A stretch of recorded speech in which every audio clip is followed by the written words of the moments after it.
Bienvenue à la leçon numéro 11 du cours Architecture des ordinateurs qui s'intitule Mémoire centrale. Dans cette leçon, nous allons voir les différents types de mémoire utilisés et les signaux de commande d'une mémoire centrale. Donc, cette leçon est composée de 4 parties. Disons, la première partie traitera les différents types de mémoire que l'on peut utiliser pour concevoir une mémoire centrale, puisque c'est une mémoire qui a un rôle central dans une architecture informatique. Dans la deuxième partie, les signaux de commande d'une mémoire centrale, comment le processeur commande cette mémoire pour procéder à une lecture, pour faire une écriture, c'est quoi les signaux qui sont mis en jeu et c'est quoi les bus qui sont utilisés pour l'interconnecter au processeur. Dans la troisième partie, nous verrons le concept de base d'une mémoire centrale, le fonctionnement, la notion de taille de mémoire, disons tout ce qui se rapporte aux notions de mémoire centrale. Et on termine le cours par une réalisation, un exemple de réalisation d'une mémoire centrale et les différentes méthodes d'interconnexion de cette méthode au processeur. Donc la première partie consiste à étudier les différents types de mémoire.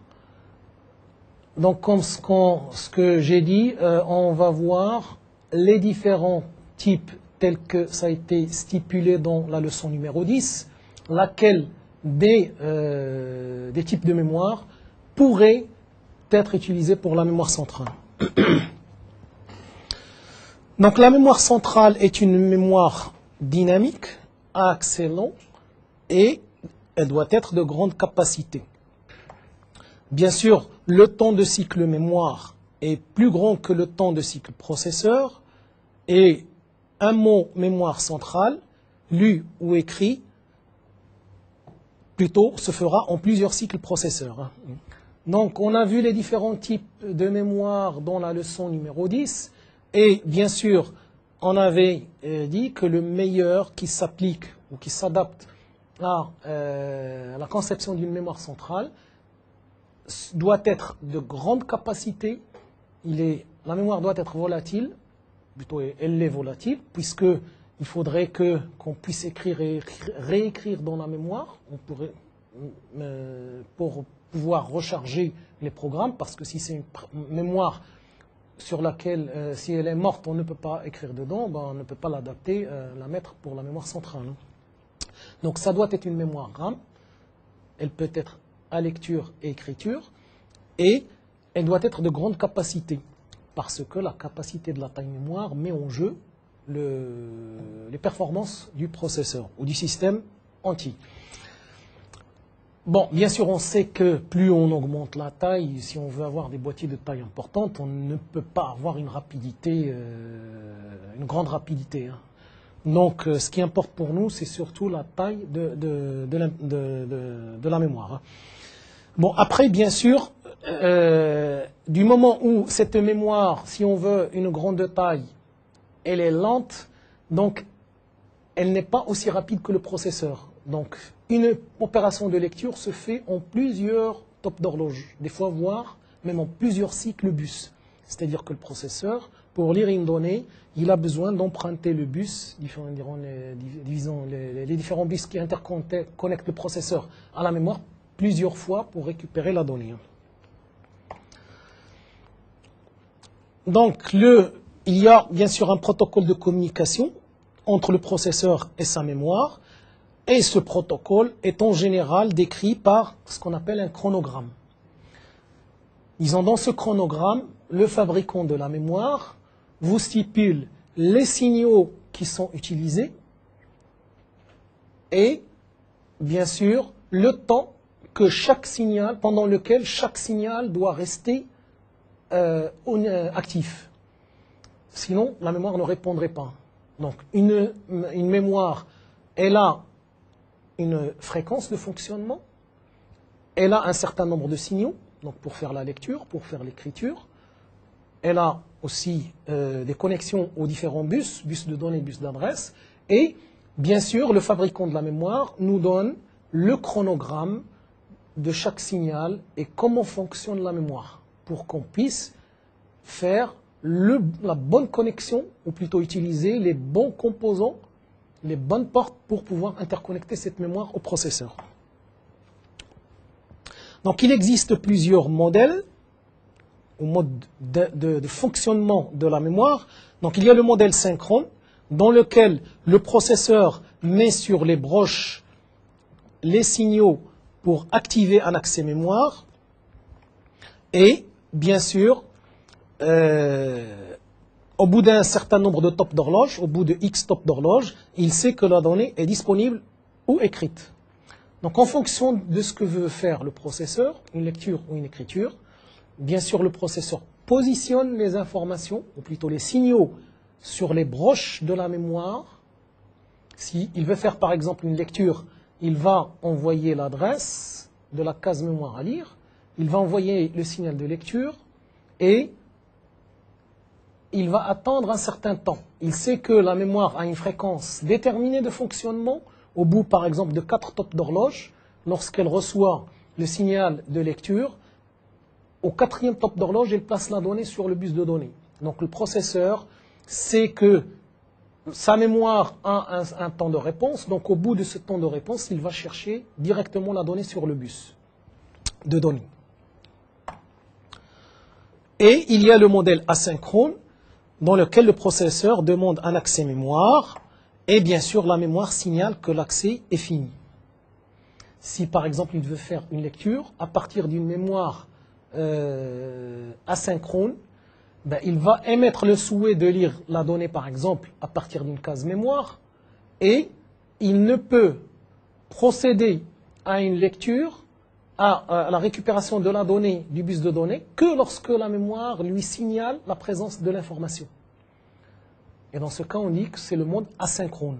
C'est-à-dire que la mémoire a un signal, plutôt lorsque la donnée est disponible, lorsqu'elle fournit la donnée demandée par le processeur sur le bus de données, elle envoie un signal pour signaler au processeur que la donnée est placée et que l'opération est terminée. Il peut procéder à une nouvelle opération. Mais tant que la donnée n'est pas disponible sur le bus, ce signal n'est pas envoyé au processeur et le processeur doit attendre l'arrivée de ce signal. Donc la deuxième partie consiste à étudier les signaux de commande de la mémoire centrale et les différentes façons avec lesquelles le processeur procède pour pouvoir faire l'échange avec la mémoire centrale.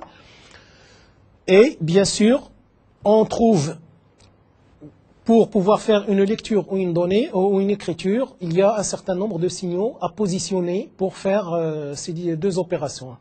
Donc lorsqu'on veut faire une lecture, le processeur positionne l'adresse de l'accès, sur le bus adresse bien sûr. Il positionne le signal de lecture, le signal read, et le signal enable, après un certain nombre de tops d'horloge du processeur. Donc, à ce niveau-là, le processeur, lorsqu'il veut lire une donnée à partir de la mémoire centrale, cette donnée est placée à une adresse précise, puisqu'on a dit que la mémoire centrale est composée d'un certain nombre de cases mémoire adjacentes. Le nombre de cases mémoire dépend de la taille de la mémoire, bien sûr, et chaque case mémoire a une adresse. Une adresse est une seule. Donc il place l'adresse de la case mémoire qu'on veut récupérer sur le bus adresse, et il positionne le signal de lecture vers la mémoire. On connecte le signal de lecture du processeur vers le signal de lecture de la mémoire. Et bien sûr, le signal enable est le signal qui permet d'envoyer les signaux d'horloge à la mémoire. Donc, bien sûr, après un certain nombre de tops d'horloge, la donnée est disponible sur le bus de données. Et le processeur pourrait procéder à la lecture de cette donnée. Pour l'écriture, bien sûr, le processeur procède au positionnement de l'adresse de la même façon. Il positionne la donnée à écrire sur le bus de données et il positionne le signal write et le signal enable pour pouvoir activer la lecture. Donc pour pouvoir faire une écriture, le processeur connaît la case mémoire vers laquelle il va envoyer l'information. Donc l'adresse de cette case mémoire est positionnée sur le bus adresse. La donnée est placée sur le bus de données et il envoie le signal écriture sur la RAM. Disons sur la mémoire, il y a un signal d'écriture qui doit être positionné pour que la mémoire sache qu'elle doit récupérer l'information du bus de données et la placer vers l'adresse, vers la case mémoire dont l'adresse se trouve dans son registre adresse. Et bien sûr, le signal enable envoie les tops d'horloge pour synchroniser le transfert dans le cas d'un transfert synchrone. Et bien sûr, la donnée est écrite en mémoire. Si on a affaire à une mémoire synchrone, donc au bout du X top d'horloge, un certain nombre de tops d'horloge qui dépendent de la fréquence de fonctionnement de la mémoire, après ce X top d'horloge, la donnée sera écrite. Si on travaille en mode asynchrone, une fois la donnée est récupérée, est écrite, la mémoire envoie le signal pour prévenir le processeur comme quoi la donnée a été écrite. Bon, bien sûr, le signal d'information du processeur s'adapte aussi au niveau de la lecture dans le cas où la mémoire est asynchrone. Donc, pour schématiser les différents signaux de la mémoire centrale, donc on a ici le boîtier de la mémoire centrale. On a un bus adresse qui est composé de k bits en provenance du processeur. Il est unidirectionnel puisque seul le processeur peut envoyer disons les adresses, des informations sur le bus adresse. Il y a un bus de données sur lequel il y a n bits de données. Donc le n ici du bit de données doit en principe correspondre au n bits qu'on a par mot ici dans la mémoire. Et ici, on a le signal read-write, c'est le signal de lecture-écriture. On pourrait avoir le même signal qui peut tantôt faire la demande de la lecture et dans le cas contraire, il fait la demande de l'écriture. Donc on peut avoir par exemple un signal, une seule entrée, lorsqu'on a 1, c'est une lecture, et lorsqu'on a un 0, c'est une écriture. Comme on peut avoir deux signaux, un pour la lecture et un pour l'écriture. Le signal enable, quant à lui, permet d'activer le boîtier et on pourrait avoir aussi une entrée d'horloge aussi qui, dans certains cas, est appelé aussi un signal enable. Et bien sûr, dans la boîte de la mémoire, on a des cases mémoire. Chaque case est composée de n bits et on a 2 à la puissance k. K est le nombre de bits d'adresse, ici, du bus d'adresse. On a 2 à la puissance k cases mémoire.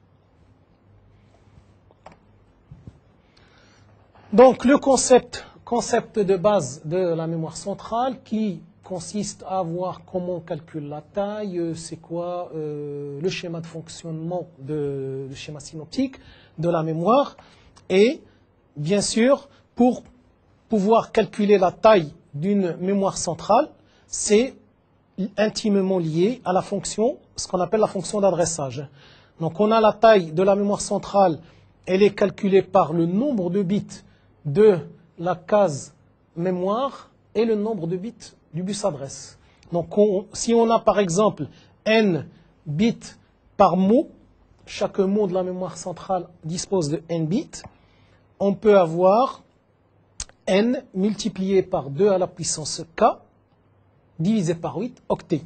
Donc n est le nombre de bits par case, 2 à la puissance k c'est le nombre de cases et on le divise par 8 pour avoir le nombre d'octets. Bon, c'est en général en kilos ou en mégas. Et bien sûr, le K c'est le nombre de bits du bus d'adresse. Bon, bien sûr, ici, on peut avoir des mémoires qui ont des cases qui ont plus de 8 bits. on peut avoir des cases mémoire de 16 bits, voire même de 32 bits. Mais l'unité, en général, que les informaticiens utilisent pour fixer la taille d'une mémoire centrale, c'est l'octet. Donc on divise par 8 pour avoir justement le nombre d'octets correspondants.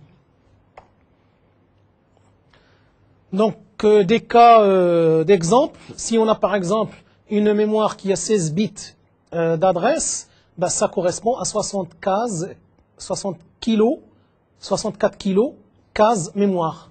C'est-à-dire que si j'ai par exemple 16 bits, ça me fait 64 kilos octets. Si c'est des octets. Si une case mémoire est un octet. Si j'ai 24 bits par exemple dans le bus adresse, ben, je pourrais avoir 16 mégaoctets. Ou plutôt 16 mégas case mémoire. Si une case mémoire c'est un octet, ben, c'est 16 mégaoctets. Bon, le mot mémoire, c'est l'unité, bien sûr, adressable la plus petite dans une mémoire. Et le mot machine, c'est la taille du bus de données. Donc, ces notions de mot mémoire et mot machine sont très importantes. Bien sûr, lorsqu'on conçoit une mémoire, on pourrait concevoir une machine, plutôt une mémoire centrale, qui nous donne des octets sur le bus de données et les ranger par octets. Et bien sûr, la taille sera en octets. Comme je peux avoir des mémoires qui sont conçues en un mot de 16 bits, voire même 32 bits, et qui sont connectées sur un bus. Donc le mot, les cases, la taille des cases mémoire, c'est le mot mémoire. Donc c'est l'unité adressable la plus petite. Et le mot machine, c'est la taille du bus de données. Si on a par exemple un bus de 32 bits, ben, le mot machine est de 32 bits. Donc la mémoire centrale, bien sûr, est un sous-ensemble de l'espace adressable. Qu'est-ce que ça veut dire un sous-ensemble de l'espace adressable? Bien sûr, le processeur a un bus adresse d'un certain nombre de bits, qui n'est pas forcément égal au bus adresse de la mémoire centrale. Je peux avoir un processeur qui a 32 bits dans le bus adresse, alors que ma mémoire centrale n'a que 24 bits dans le bus adresse. Le processeur, le bus adresse du processeur, c'est l'espace adressable, et la taille du bus adresse de la mémoire centrale est un sous-ensemble du bus adresse du processeur. Pourquoi? Parce que le processeur ne voit pas uniquement la mémoire centrale, il adresse aussi les contrôleurs, les différents contrôleurs des périphériques qui sont branchés dessus. Il a des interfaces, il peut avoir des automates, il peut avoir énormément d'interfaces qu'on pourrait brancher sur le processeur. Et bien sûr, dans l'espace adressable du processeur, on doit inclure l'ensemble des unités fonctionnelles, des périphériques et des composants ou interfaces qui sont branchés sur ce processeur. Donc il réserve une partie de cet espace adressable pour chaque unité fonctionnelle ou pour chaque périphérique. Donc la mémoire centrale fait partie de cet espace adressable et le processeur lui consacrera ou lui réservera une partie de cet espace qui est l'espace adressable du processeur. Donc la mémoire centrale, bien sûr, est accessible par les trois bus, donc le bus adresse, le bus de données et le bus de contrôle.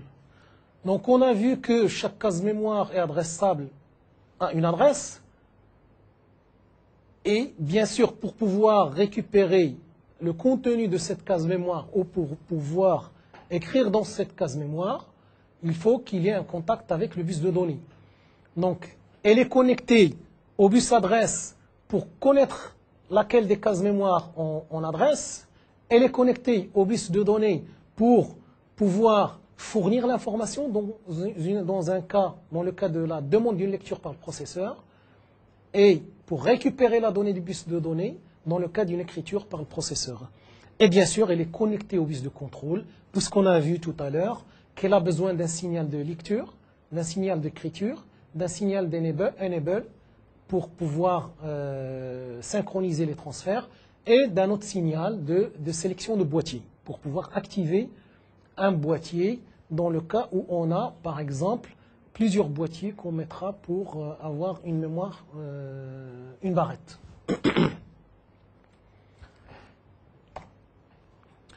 Si on veut schématiser plutôt le fonctionnement de la mémoire centrale, donc on a ici, ça c'est la mémoire centrale, les différentes cases de la mémoire centrale.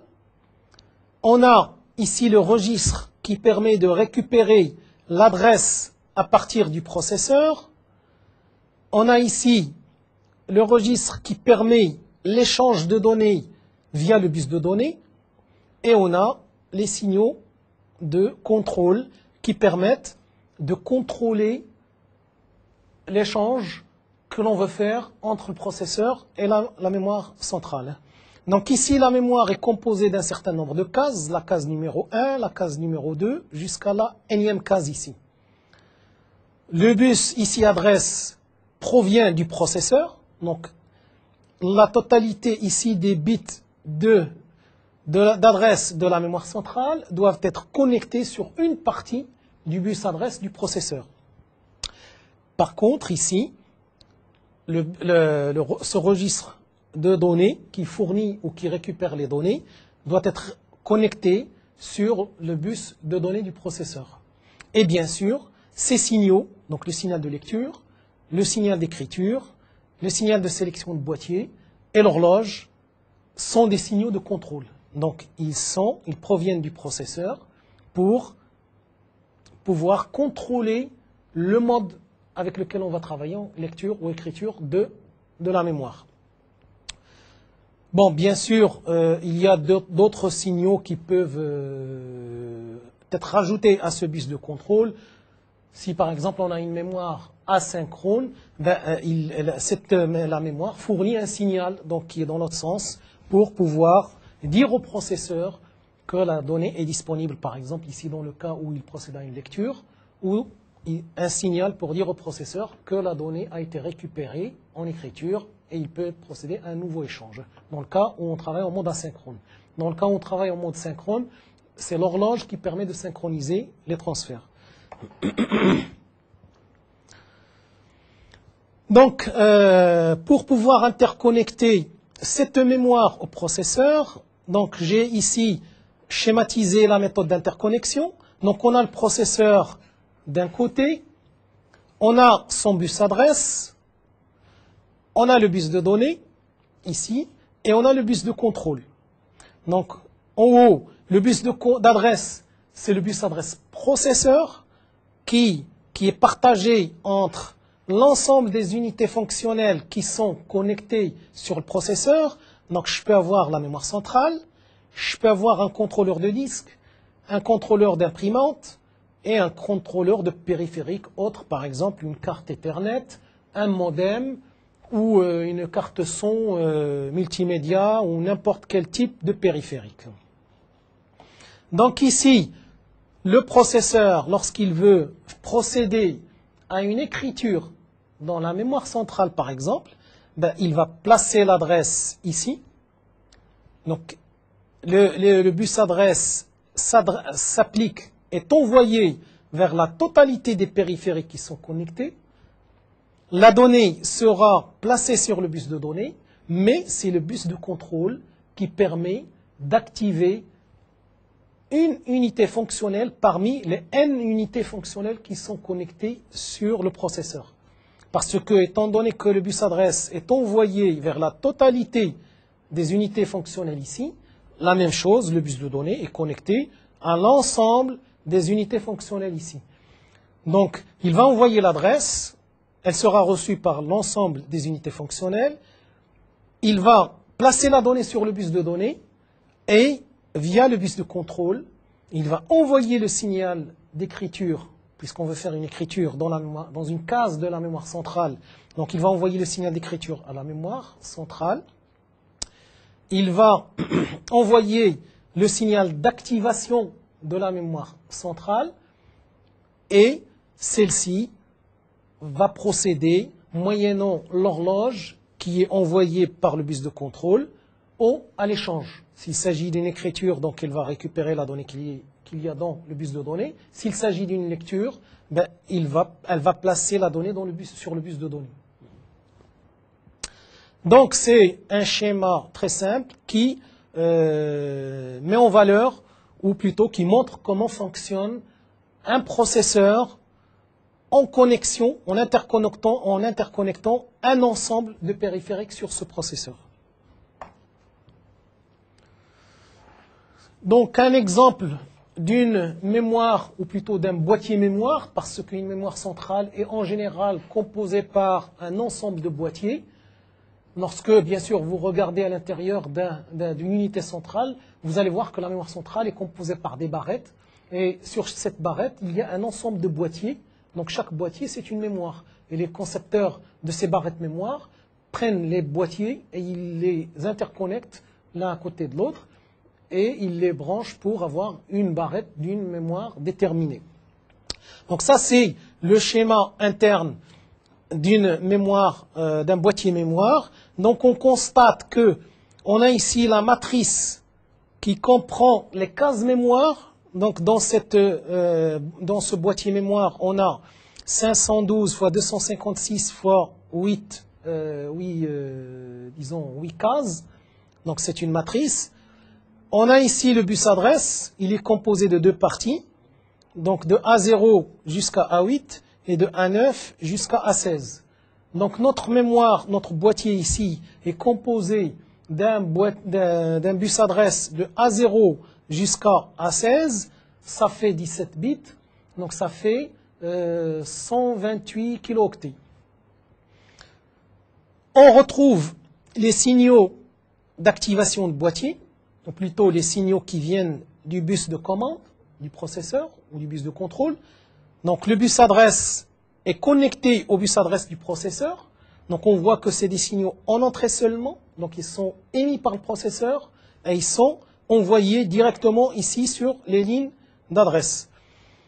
Ces trois signaux sont les signaux de contrôle du boîtier. Donc on a type enable, c'est pour activer le boîtier.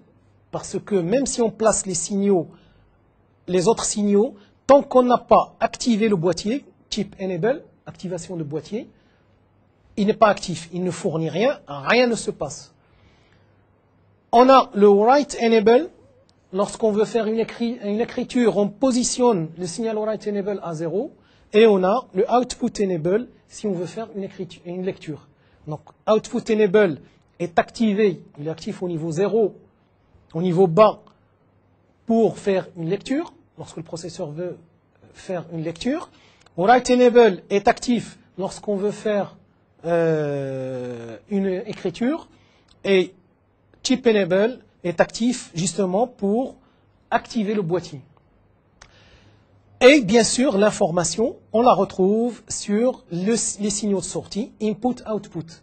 Donc on voit que ce boîtier a 8 bits dans la sortie. Donc il nous fournit des données de taille octet. Donc input output 0 jusqu'à input output 7 ici. Donc ça fait 8 bits. Donc on voit ici aussi qu'on a des buffers qui sont connectés aux signaux de write enable et output enable et au signal type enable qui permettent bien sûr d'activer ces buffers dans un sens ou dans l'autre sens. Donc lorsqu'on veut faire une écriture, c'est vers la matrice que ces buffers sont ouverts. Lorsqu'on veut faire une lecture, c'est vers l'extérieur que ces buffers sont ouverts. Et le processeur, bien sûr, lorsqu'il veut faire une lecture, il envoie l'adresse sur le bus adresse, il place write enable, output enable à 0 et il place type enable à 0. Et ça permet de faire une lecture. Donc la case mémoire dont l'adresse est envoyée ici sera récupérée via ce buffer et il est placé sur les signaux input-output ici. Lorsqu'on veut faire une écriture, c'est l'opération inverse. Donc le processeur place l'adresse sur le bus adresse, il place la donnée sur le bus de données, et il active le write enable, il le place à 0, et le type enable. Et la donnée qui est placée sur le bus ici passe via ce buffer et elle est écrite dans la case correspondante. Donc, bien sûr, un boîtier, lorsque vous le regardez, lorsque vous ouvrez votre unité centrale et vous prenez votre barrette mémoire, vous allez voir qu'elle est composée d'un certain nombre de boîtiers collés un à côté de l'autre qui ont cette forme. Donc ça, c'est les pattes, les différentes pattes du boîtier et qui correspondent à la totalité des signaux qu'on a vus ici. Donc le input-output, donc on les retrouve ici. Donc input-output 2, input-output 3, 6, 7. On retrouve le bus adresse, donc c'est les A0, A1, A2, A3 jusqu'à A16. Type enable, output enable, write enable, type enable et output enable. Donc la totalité des signaux, plus les signaux de VCC et de VSS pour l'alimentation du boîtier. Et l'ensemble des pattes ici correspondent au boîtier pour pouvoir l'interconnecter sur les différents bus du processeur. Donc, comment réalise-t-on une mémoire centrale? Donc, dans cette partie, nous allons voir des exemples de deux méthodes qui sont les plus utilisées pour concevoir une mémoire centrale. Donc, il existe deux méthodes comme ce que je viens de dire. Donc, la première, c'est la méthode par sélection d'adresses. Et la deuxième, c'est le décodage complet. Donc, dans la méthode par décodage complet, bien sûr, le bus d'adresse est décodé au moyen de portes, de décodeurs et ou de PAL. Disons qu'on prend le bus adresse des mémoires, des boîtiers mémoire, et on les interconnecte au processeur en utilisant une logique à base de décodeurs pour pouvoir justement sélectionner un boîtier parmi les N boîtiers qui sont connectés sur le bus adresse du processeur. Donc la première méthode, la sélection linéaire, est en général utilisée pour de petits systèmes, puisqu'il y a une perte assez importante de l'espace. Donc seuls les bits d'adressage du boîtier sont utilisés, en plus d'un bit pour la sélection du boîtier. Donc on a vu que pour activer un boîtier, il y a un bus adresse, il y a des signaux de lecture-écriture, et il y a un signal d'activation de boîtier. Bon, bien sûr, en plus de l'horloge. Dans cette méthode, on utilise le bus adresse, donc, qui est connecté directement au bus adresse du processeur, et on utilise un bit du bus adresse du processeur pour activer le boîtier. Donc le signal type enable est envoyé sur un des bits du bus du processeur, du bus adresse. Donc le fait d'utiliser un bit du bus d'adresse du processeur, ça nous fait perdre énormément d'espace, et ce qui fait que cette méthode est utilisée uniquement pour des petits systèmes. Bon, l'avantage de cette méthode, c'est sa simplicité. Elle est très simple à mettre en œuvre. Donc, on n'utilise pas de décodage complet. Et son problème, c'est qu'on a le problème qui se pose, c'est le problème de mémoire image. Donc, pourquoi énormément d'espace perdu? Étant donné qu'on sait bien que lorsqu'on prend un bit du bus adresse, ben le fait, par exemple, si on a 16 bits, donc 16 bits nous donne 64 kilooctets, ben si on enlève le 16e bit et il nous reste que 15 bits, on n'a plus que la moitié de l'espace, on n'a que 32 bits, que 32 kilooctets. Donc chaque fois que vous utilisez un bit du bus d'adresse du processeur, c'est l'équivalent de perdre la moitié de l'espace adressable. Bon, mais son seul avantage, c'est la simplicité, puisqu'il n'y a pas de décodage, on connecte directement le bus d'adresse vers le bus adresse de la mémoire, et le décodage se fait aussi par un bit du bus d'adresse. Bon, mais le problème aussi, c'est le problème de mémoire image, puisqu'on peut avoir, lorsqu'on envoie une adresse, on peut sélectionner pas mal de cases mémoire avec une seule adresse. Donc la méthode d'interconnexion, se fait par, bien sûr, ici, on a le bus adresse. Si on prend l'exemple de la mémoire qu'on a vu tout à l'heure, qui a 17 bits, de A0 jusqu'à A16, donc on va envoyer ici, vers le bus adresse de A0 à A16, on a le bus de données, le bus de contrôle, le signal read-write qui vont venir du processeur, ils seront connectés vers chip write enable et output enable.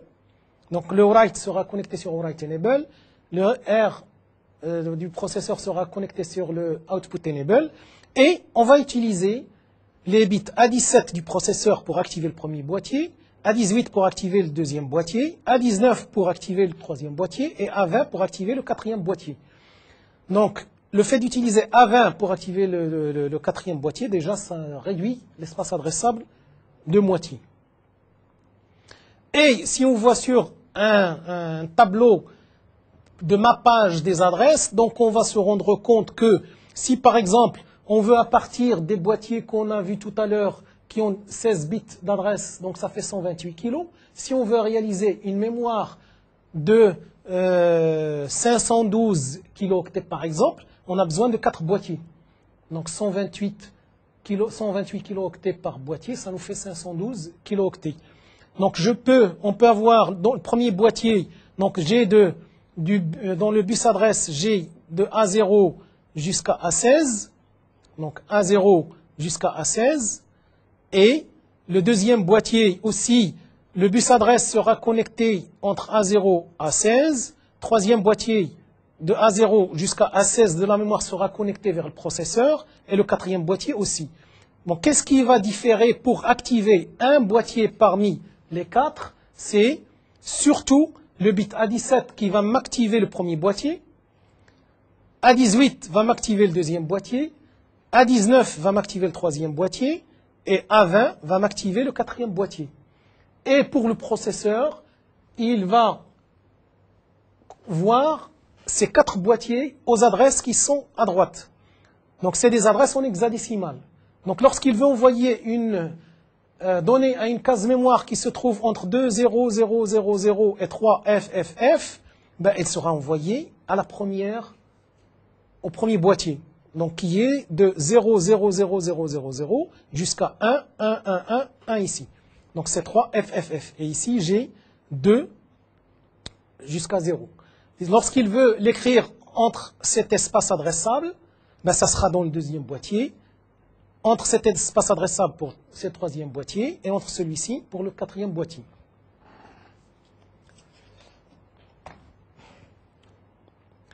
Donc la deuxième méthode, c'est le décodage complet, et dans ce cas, tous les bits du bus d'adresse sont utilisés pour chaque boîtier. Donc elle est bien sûr plus compliquée que la première. La connexion, bien sûr, au boîtier se fait par des circuits portes, des décodeurs ou des PAL. Et bien sûr, chaque case mémoire n'aura qu'une adresse et une seule, et on surmonte la difficulté de mémoire-image qui se pose pour le premier cas.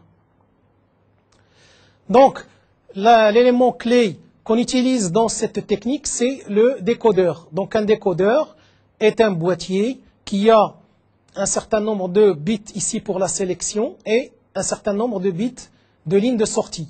Donc, lorsqu'on place une valeur ici, on sélectionne une sortie parmi les 8 ici, par exemple, lorsqu'on a un décodeur 1 parmi 8.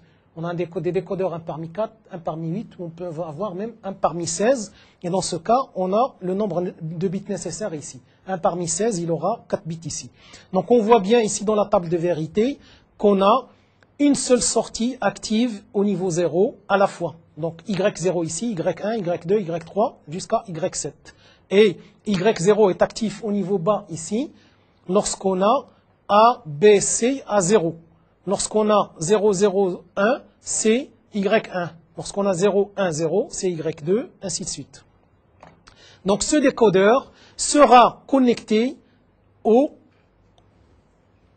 à une partie du bus d'adresse du processeur. Donc une partie du bus d'adresse du processeur sera connectée sur l'ensemble des boîtiers. Donc j'ai le boîtier 1, le boîtier 2, je peux même connecter jusqu'à N boîtiers. Dans mon cas, j'ai connecté 8 boîtiers. Donc avec 8 boîtiers, ici, je peux récupérer mes 8 sorties du décodeur, chaque sortie va m'activer un boîtier. Donc j'ai mon type enable ici, du premier boîtier, qui sera connecté sur Y0, type enable du deuxième boîtier sur Y1, et type enable du huitième boîtier sera connecté sur Y7. Donc avec ces 3 bits, A17, A18, A19, je serai en mesure d'adresser 8 boîtiers. Contrairement à ce qu'on a vu tout à l'heure, rien qu'avec 4 bits, on n'avait eu que 512 kilooctets. Alors qu'avec 3 bits ici, on va avoir 2 fois plus d'espace adressable, ou plutôt 2 fois plus de mémoire. Rien qu'avec 3 bits supplémentaires. Donc c'est une méthode qui permet d'utiliser au maximum l'espace adressable, ça évite les mémoires images et ça insère de nouveaux composants comme le décodeur, bien sûr, pour pouvoir faire cette fonctionnalité. Bien sûr, cette méthode, elle présente beaucoup plus d'avantages, puisque dans le cas où on a énormément de périphériques à rajouter, donc on met un décodeur par type de périphérique et on a l'espace adéquat nécessaire. Ainsi se termine notre 11e leçon. Pour tout renseignement ou complément d'information, vous pouvez vous connecter au site Netuno et cliquer sur MetNetU. Je pourrai vous fournir autant d'informations que vous désirez. Et j'ai aussi des exercices. Et merci de votre attention.